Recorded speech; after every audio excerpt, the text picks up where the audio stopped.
नमस्कार, मी आशिष जाधव. जय महाराष्ट्र न्यूजच्या या विशेष मुलाखतीत तुमचं स्वागत आहे. शिवसेना प्रमुख बाळासाहेब ठाकरे यांनी शिवसैनिकांना हाताशी घेऊन शिवसेना राज्यभर रुजवली, वाढवली, सत्तेत सुद्धा आणली. काही निवडक शिवसैनिक जे होते त्यांना नेतेपद सुद्धा दिलं. पण त्या बदल्यात बाळासाहेबांनी त्यांच्याकडून राज्याच्या कानाकोपऱ्यात आपली शिवसेना वाढवून घेतली. असंच एक व्यक्तिमत्व आहे शिवसेनेतलं, दिवाकर रावते, ज्यांनी कापूस दिंडी काढून वेळोवेळी ग्रामीण भागामध्ये, विशेषतः मराठवाडा आणि विदर्भाच्या शिवसेना रुजवण्याचं मोठं काम केलेलं आहे. आज राज्याचे परिवहन मंत्री आहेत दिवाकर रावते. आपल्यासोबत खुद्द दिवाकर रावते आहेत. सर, जय महाराष्ट्र न्यूजच्या या मुलाखतीत तुमचं स्वागत आहे. प्रचार सुरू झालेला आहे. पहिल्या टप्प्याचं मतदान सुद्धा 11 एप्रिलला होत आहे आणि शिवसेनेकडे 18 खासदार आहेत. 18 ठिकाणी आता शिवसेनेचे उमेदवार उभे आहेत. तुमचा काय अंदाज आहे की यंदाची लोकसभा ही गेल्या वेळेस सारखीच शिवसेनेला फळेल? 18ही ठिकाणी भगवा हा पुन्हा उंचावेल?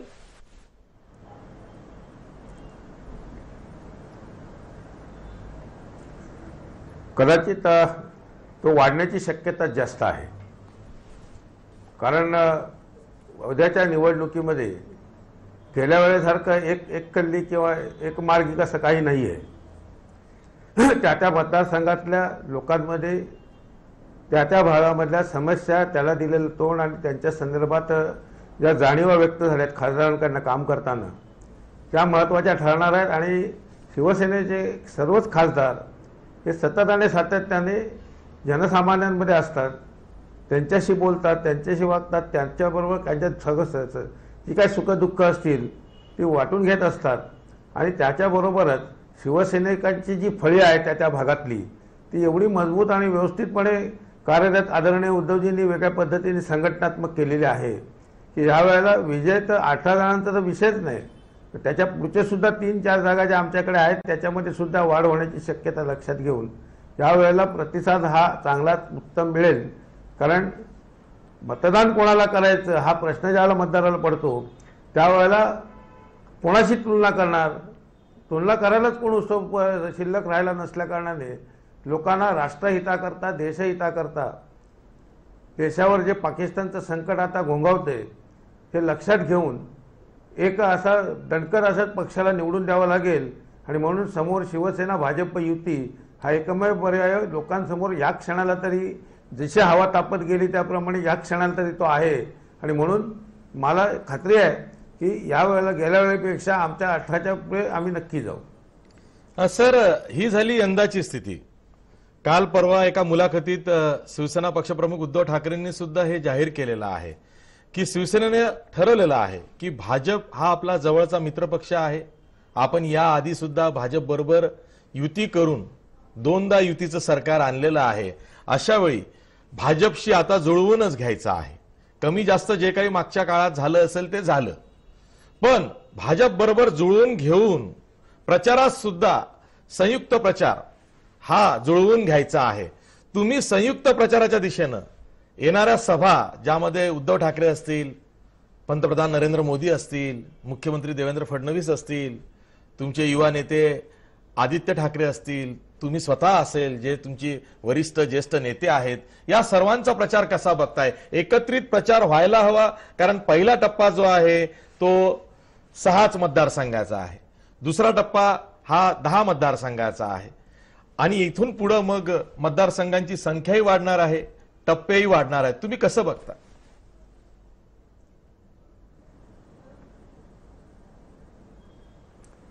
या संदर्भात आदरणीय उद्धवजींचा पूर्णच्या पूर्ण दौरा हा आखून झालेला आहे, तो जाहीर झालेला आहे. त्याच्यामुळे रोजच्या रोज प्रत्येक मतदारसंघामध्ये, खास करून आमच्याकडे 2-2 सभा दिलेल्या आहेत एकेका मतदारसंघाला.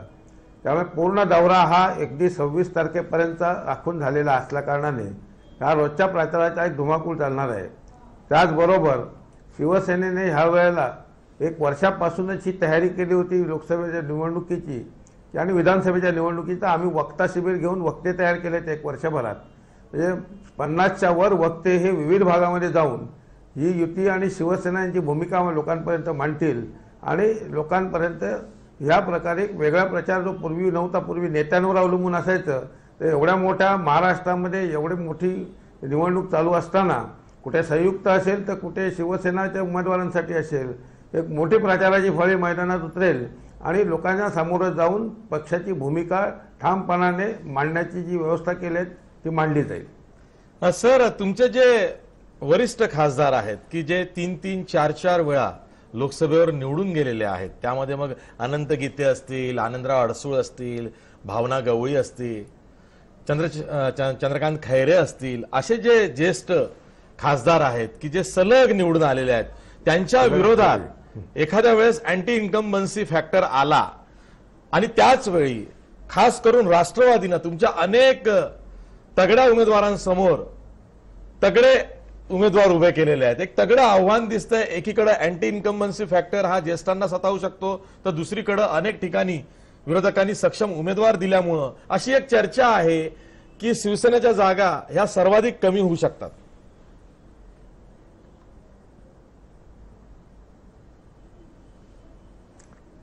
एक गोष्ट अशीची लक्षात घ्या, कुठलाही संघर्ष हा तावून सुलावून निघाला तर त्याला फार महत्त्व असते. आव्हानं झेलणं आणि आव्हानं पेलणं हे आदरणीय शिवसेना प्रमुखांनी शिवसैनिकांना पूर्ण रुजवलेलं आहे. कारण आव्हानं नसेल तर शिवसैनिक नाराज असतो, आव्हानं असतील तर शिवसैनिक पेटून उठतो आणि एकाचे दोन करण्याचं सामर्थ्य यात निर्माण होते. म्हणून आम्ही या सगळ्या आव्हानांचं स्वागतच करतो आणि आमचे उमेदवार 5-5, 4-4 वेळ निवडून येतात. याचा अर्थ जनतेशी त्यांची नाळ जुळलेली आहे आणि जनतेमध्ये ते सतत असतात. तुम्ही जी नावं घेतली ती सांगा, प्रत्येक माणूस जनतेमध्ये असतो. त्यामुळे जनतेशी समर्पित भावनेने काम करणारा तो खासदार आहे का आमदार आहे का शिवसेनेचा पदाधिकारी आहे, पण तो जनतेशी जोडला गेल्यामुळे जनता हे कधी अँटी इन्कम्बन्सी कोणामुळे येते की आता माझं काय निवडून देतात, बसायचं, मी निवडून आलो बसायचं. लोक कंटाळतात की असा माणूस सतत निवडून मी दिल्यानंतर बघत नाही. पण परिस्थिती शिवसेनेच्या बाबतीत आणि शिवसेनेच्या खासदारांच्या बाबतीत ते अजिबात नाही, कारण मी माझ्या अनुभवात नाही सगळं सांगतोय. त्यामुळे अँटी इन्कम्बन्सी हा विषय शिवसेनेच्या बाबतीत येऊ शकणार नाही. पण त्याच वेळेला समोरून आव्हान आल्यामुळे त्या आव्हानाचा आम्ही जोरदार स्वीकार करणारा शिवसेना प्रमुखांचे आशीर्वाद निर्माण झाल्यामुळे आणि उद्धवजींचा संघर्षाचा एकंदरीत शांत पण संघर्षमय असं जी वाटचाल गेल्या संपूर्ण 5-7 वर्षात आपण पाहिल्यामुळे शिवसैनिक जोमानेच कामाला लागतील याबद्दल दुमत नाही. सर, तुम्ही शिवसेना ग्रामीण भागात वाढवण्यात मोठा रोल अदा केलेला आहे. म्हणजे तुमची कापूस दिंडी ही मराठवाड्यात असेल, विदर्भात असेल, ती खूप गाजली आणि बाळासाहेबांचा आशीर्वाद घेऊन तुम्ही ते सगळं केलेलं आहे. मला त्या अनुभवातून तुम्हाला हा प्रश्न विचारायचा आहे. तुमचे माजी आमदार ज्यांनी राजीनामा दिला म्हणून माजी म्हणतोय, बाळू धानोरकर असतील, माजी खासदार सुभाष वानखेडे असतील किंवा तुमचे एक उपनेते डॉक्टर अमोल कोल्हे असतील, यांना विरोधकांनी पळवलं. ते आज शिवसेनेच्या समोर कुठे ना कुठे उभे आहेत. तुम्ही कसं बघता की जे शिवसेनेत मोठे झाले पण मोठे झाल्यानंतर त्यांनी शिवसेना सोडली आणि आता दुसऱ्या पक्षाचे ते उमेदवार आहेत?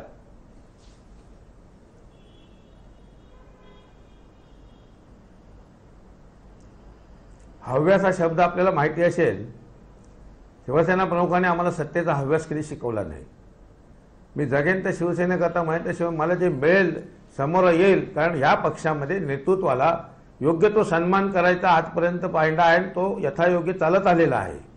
पण काही वेळेला आपल्याला अमुक वेळेला का मिळू शकलं नाही त्याचं आपण आत्मपरीक्षण केलं पाहिजे. आणि हे आता परीक्षण उद्याच्या निवडणुकीत होईलच. आमच्याकडनं पळवायचा प्रश्न येत नाही. पण ज्यांची इच्छा नाही ते तर गेले असतील तर ते स्वतः पराभवाला सामोरं जाऊन त्यांच्या लक्षात येईल की आपल्याला लोकांनी घरी बसायला सांगितलं होतं पण ऐकलं नाही. त्यामुळे आमची त्या भागामधली जी मतसंख्या निवडून येण्याची क्षमता आहे ती जास्त होईल. आणि नंतर ज्या ठिकाणी अशा प्रकारे बेईमानी पक्षाची करणारे लोक ज्यावेळेला उभी राहतात त्यावेळेला शिवसैनिक हा अत्यंत उत्साहाने पेटून उठून रात्रंदिवस काम करून त्याला धुळीला मिळवण्याकरता सर्वस्व पणाला लावतो. या आजपर्यंतच्या गेल्या 52 वर्षाच्या इतिहासात शिवसेना मी पाहिलेली आहे, मी अनुभवलेली आहे आणि घडवताना मला घडवताना सुद्धा मी ते घडवलेलं आहे. त्यामुळे मला बिलकुल चिंता नाही. इथून गेलं तिथे गेलं. आणि तुम्ही जी नावं घेतलीत ती फार एवढ्या वरिष्ठ पातळीवर पोहोचलेली असतात अशातला भाग नाही की त्या भागापुरती मर्यादित असतात. तर ज्याला खासदारकी मिळाली नाही तो आमदारकीला पडला, ह्याला पडला तरी बोलतो मला व्हायचं आहे. मग कोण तिकडे आज समोरच्या पक्षाची परिस्थिती अशी आहे की त्यांच्याकडे उमेदवार शोधायला लागत आहेत त्यांना. ही परिस्थिती युतीची नाही, त्यामुळे ते उमेदवारच नसल्यामुळे मग आता यांना देऊन बघू, जुनं काहीतरी लागलेलं असते लेबल, हरकत नाही, आम्ही त्याचाही सन्मान करतो, स्वागत करतो. आणि लढाईची पुन्हा डबल हिंमत शिवसैनिकांमध्ये निर्माण केल्याबद्दल मी त्यांना धन्यवाद देतो. सर, मला आठवत आहे तुमच्याकडे खास करून परभणी, हिंगोली, मराठवाड्याची जबाबदारी होती. त्या काळात पक्ष संघटना खूप शिवसेनेची तिकडे वाढली आणि त्याचा फायदा गेल्या काही काळात शिवसेनेचा वोट बेस मराठवाड्यात वाढण्यात खूप फायदा झालेला आहे. मला हा प्रश्न तुम्हाला आवर्जून असा विचारायचा आहे की आता सुभाष वानखेडे तुमच्या तालमीत तयार झालेला हा आधीचा आमदार, खासदार, जो आता शिवसेनेच्या विरोधात बंड करतोय, शिवसेनेच्या विरोधात हिंगोलीमधून उभा आहे, तुम्ही कसं बघता हिंगोलीचा सामना कसा होऊ शकतो? कारण सुभाष वानखेडे एकीकडे सेनेचा फायर ब्रँड नेता म्हणून त्या भागात ओळख निर्माण झाली होती, तुमच्याकडूनच त्यांनी बाळकडू घेतलं होतं. दुसरा उमेदवार जो तुमचा स्वतःचा आहे, हेमंत पाटील, तोही तसाच आहे, अगदी मुशीत मुरलेला आहे.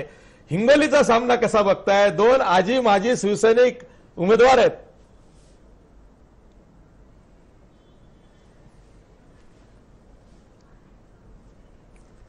परिस्थिती अशी आहे, वानखेडेने नुसतं मनात आणून विचार केला की तो पहिला आमदार झाला त्यावेळेला कसा झाला, एवढं जरी आणलं तरी तो सीट आपली उमेदवारी मागे घेईल, एवढं वानखेडेला मी पुढे घ्यायचा प्रयत्न केलेला होता. जे जे शक्य आहे ते देत होतो.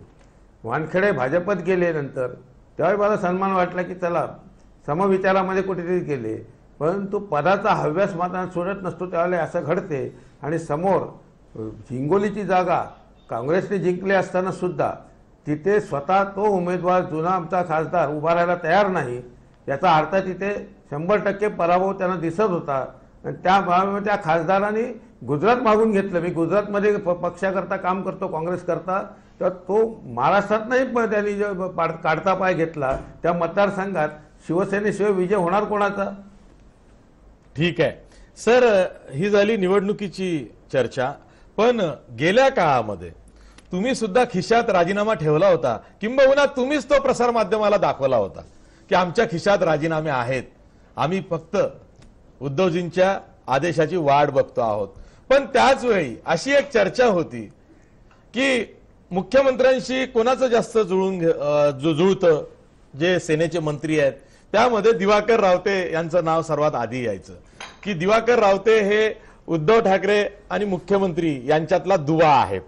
तुम्हाला हे माहिती होतं की पुन्हा आपली युती होणार आहे, पुन्हा आपल्याला जुळवून घ्यायचं आहे, पुन्हा आपल्याला एकत्रित काम करायचं आहे, त्यामुळे तुम्ही वरवर विरोध दाखवत होतात, पण आतून तुम्हाला माहिती होतं की आपले राजीनामे हे खिशातच जिरतील?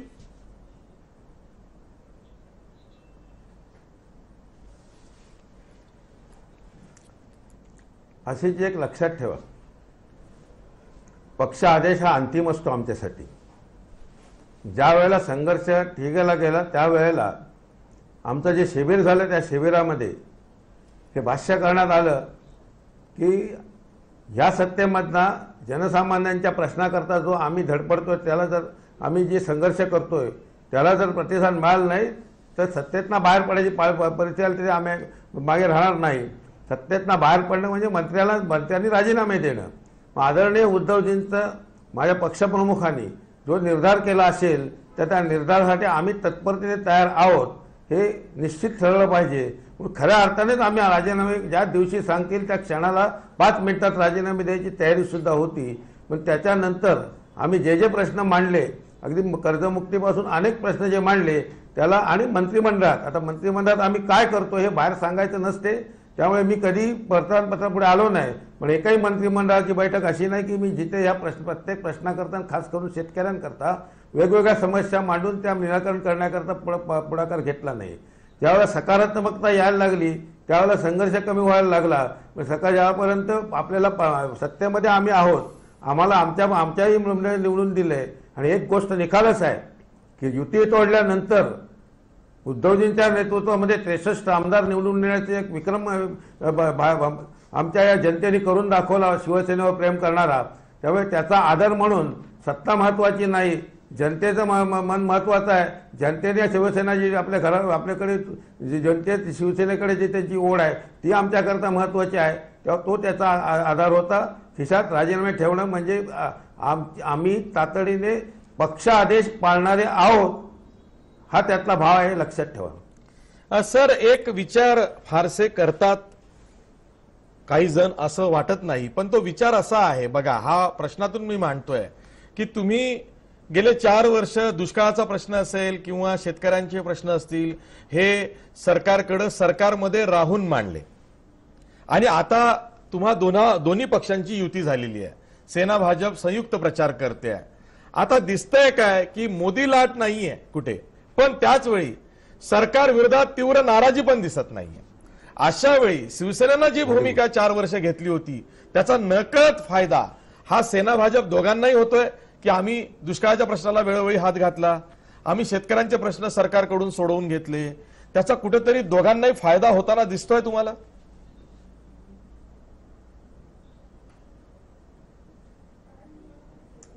फायदा तर नक्कीच होणार आहे. कारण जे जे समस्या आम्ही मांडल्या आणि त्या पुढे गेल्या ते सरकार म्हणून मांडल्या, तर तो निर्णय हा सेना भाजप सरकारच्या माध्यमातून आलेले निर्णय असे ते करू. हे शिवसेनेचे निर्णय, ते भाजपचे निर्णय असं सरकारमध्ये नसते. आम्ही मंत्री म्हणून सरकारमध्ये बसतो त्यावेळेला त्या खात्याचे मंत्री म्हणून आम्ही काम करत असतो. सगळे निर्णय होतात ते मंत्रिमंडळाचे निर्णय असतात. त्यामुळे हे निर्णय लावण्याकरता, ते लागून घेण्याकरता एक ज्या पद्धतीने काम करावं लागते सरकारमध्ये बसून, ते करण्यामध्ये आम्हाला निश्चितपणाने पुढे जाता आलं. म्हणून वेगवेगळे निर्णय अगदी मुख्यमंत्र्यांना विचारलं ते सांगतील की कोणत्या कोणत्या निर्णयाला आम्ही कसा संघर्ष केला आणि ते पटवून दिल्यानंतर आमच्या कोणत्या पद्धतीचे निर्णय आले. अगदी तूर डाळीची खरेदी सुद्धा पहिल्या दिवसापासून मी आग्रही होतो, तूर डाळ मोजण्यापासून, तूर डाळ घेण्यापासून, तूर डाळ करण्यापर्यंत.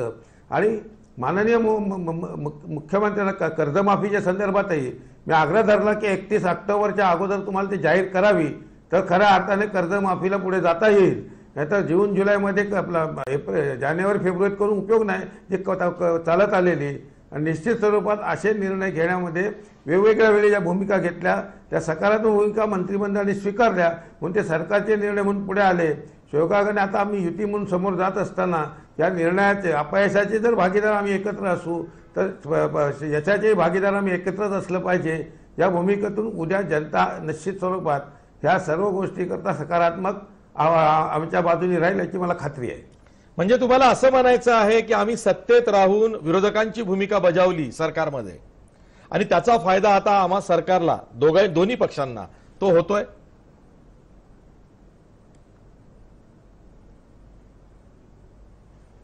एक असे जे लक्षात घ्या, आम्ही सरकारमध्ये असणं, आम्हाला ज्या समस्या आहेत त्या सरकारकडे मांडून त्या मिळवून करून घेणं ह्याला महत्त्व असते. विरोधकांची भूमिका आम्ही पार पाडली नाही. आम्ही लोकांचे प्रश्न घेऊन सरकारमध्ये बसलो. सरकार हे जनतेचे सर्वसाधारण प्रश्न सोडवण्याकरताच असते आणि सरकारनेच निर्णय घ्यायचे असतात. विरोधी बाकावर बसून विरोधकांनी टीका टिप्पणी केल्यानंतर सकारात्मक असेल तर ते करावे लागते. दुर्दैवाने महाराष्ट्रातला विरोधी पक्ष हा आहे की नाही ह्या परिस्थितीत असल्यामुळे आणि वेगवेगळे, मी स्वतः ग्रामीण भागात आम्ही सगळेच फिरत होतो, जे जाणवतंय ते बोलत होतो. त्यामुळे सरकारला आणि सरकारमध्ये आम्हा सर्व सहकाऱ्यांना एक वेगळी सवय लागली की आम्ही मंत्रिमंडळातनं एखादं काम करून घ्यायचं. तर उदाहरणच देतो मी तुम्हाला. एक छोटं उदाहरण आहे. कर्जमाफी दिल्यानंतर माननीय मुख्यमंत्र्यांनी सभागृहामध्ये जाहीर केलं की कुटुंबाची व्याख्या म्हणजे नवरा, बायको आणि 18 वर्षाखालची मुलं. मग ज्या समितीवर मी आहे त्या समितीमध्ये हा मुद्दा नेला आणि सांगितलं की नवरा बायको हे एकत्र केल्यानंतर बायकोचं कर्ज असेल 90,000 रुपये, मग नवऱ्याचं कर्ज असेल 80,000 रुपये, ते 1.5 लाखाच्या वर जाते. मग त्याला कर्जमाफी मिळणारच नाही. हे दोन्ही 7-12 वेगळे असतात, कर्ज वेगळे असतात. आपण कर्जाला माफी दिलेली आहे, व्यक्तीला माफी दिलेली नाही. म्हणून आपली कोणत्याही परिस्थितीत हे 2 7-12 वेगवेगळे पकडून कर्जमाफी केली पाहिजे. ही भूमिका मी मांडल्यानंतर ती स्वीकारली गेली. 7 लाख कुटुंबांना अशा प्रकारे कर्जमाफी मिळाली. तेव्हा हे करून घेता येतेच. दुष्काळ जाहीर तातडीने करावा हा आग्रह आम्ही धरला होता आणि त्याप्रमाणे माननीय मुख्यमंत्री सक्षमतेने आणि जाणीवपूर्वक एखाद्या गोष्टीमध्ये बघतात आणि त्यांनी 31 ऑक्टोबरच्या म्हणजे ऑक्टोबरच्या त्या शेवटच्या बैठकीत दुष्काळ जाहीर केला. ह्या गोष्टी अनेक गोष्टी ज्या आपण करून घेऊ शकतो सरकारमध्ये बसून, तेव्हा तो सरकार विरोधी भूमिका नसताना सरकारने काय करावं असं एका पक्षाला जर त्या बसलेल्या पक्षाला वाटत असेल, शिवसेनेला वाटत असेल, तर ते भारतीय जनता पक्षाचं सरकार आहे म्हणून, नाही तर शिवसेना भाजप युतीच्या सरकारमधनं त्याला मान्यता मिळवून लोकांपर्यंत जायचं. परिस्थिती अशी झालेली आहे की विरोधी पक्षाला जे जमलं नाही ते शिवसेनेने तिथे बसून मंत्रिमंडळ सरकारमध्ये बसून 100% करून दाखवल्याची अनेक उदाहरणं आता आपल्याला देता येतील. आणि म्हणून आम्ही विरोधी पक्षाची भूमिका बजावली नाही, आम्ही जनतेच्या भावनांचा जो काय अपेक्षा आहेत त्या अपेक्षा मंत्रिमंडळात मांडून त्या मिळवण्यामध्ये यश मिळवलं. आपण एक ब्रेक घेणार आहोत सर, आणि ब्रेक नंतर मला तुम्हाला शिवसेना प्रमुख बाळासाहेब ठाकरे यांच्या काळातली शिवसेना आणि आता शिवसेना पक्षप्रमुख उद्धव ठाकरे यांच्या काळातली शिवसेना यात नेमका काय फरक आलेला आहे हे तुम्हाला आवर्जून विचारायचं आहे. पुन्हा भेटूया ब्रेक नंतर.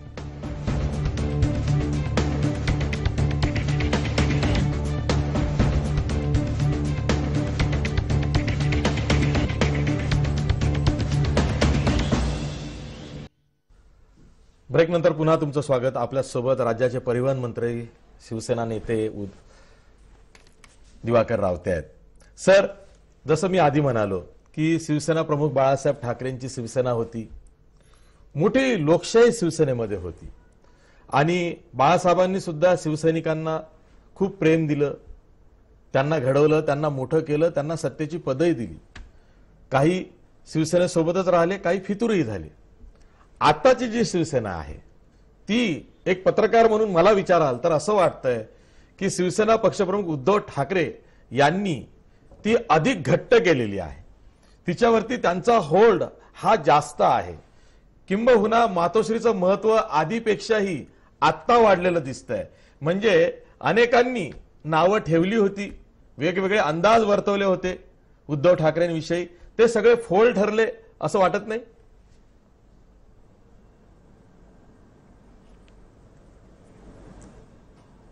100% फुल ठरले. आदरणीय शिवसेना प्रमुखांच्या काळातली जी शिवसेना होती ती संघर्षाची होती, लोकांमध्ये लोकांच्या प्रश्न बघून ती बसवण्याची होती. भूमिपुत्राचा तो संघर्ष होता. त्यामुळे त्यावेळेच्या संघटनेमध्ये संघर्ष करणं, तुरुंगवास भोगणं, अनेक गोष्टी हे करतात. तसं स्वातंत्र्य युद्धाचं झालं, स्वरच स्वातंत्र्य झाल्यावर आपण सत्तेमध्येच जमलो. तशी शिवसेना ही सुरुवातीला संघर्षमय वाढत असताना आता तिचा वटवृक्ष झालेला आहे. आणि ह्या वटवृक्षाचे वारसा ज्यावेळेला उद्धवजींकडे आला तेव्हा ती सावली लोकांना देणं, त्या वृक्षाची छाया लोकांना देणं हे एक वेगळं कर्तव्य त्यांच्याकडे आलं. आणि त्याचबरोबर शिवसेनेचा पसारा राष्ट्रव्यापी पण झाला. आणि त्यामुळे उद्धवजींच्या काळामध्ये एक पाऊल पुढे जे म्हणतो ते तसं टाकण्याचं सामर्थ्य उद्धवजींनी आपल्या कर्तृत्वाने सिद्ध करून दाखवलं असल्या कारणाने ही शिवसेना आणखीन तेजस्वी होऊन पुढे चाललेली आहे.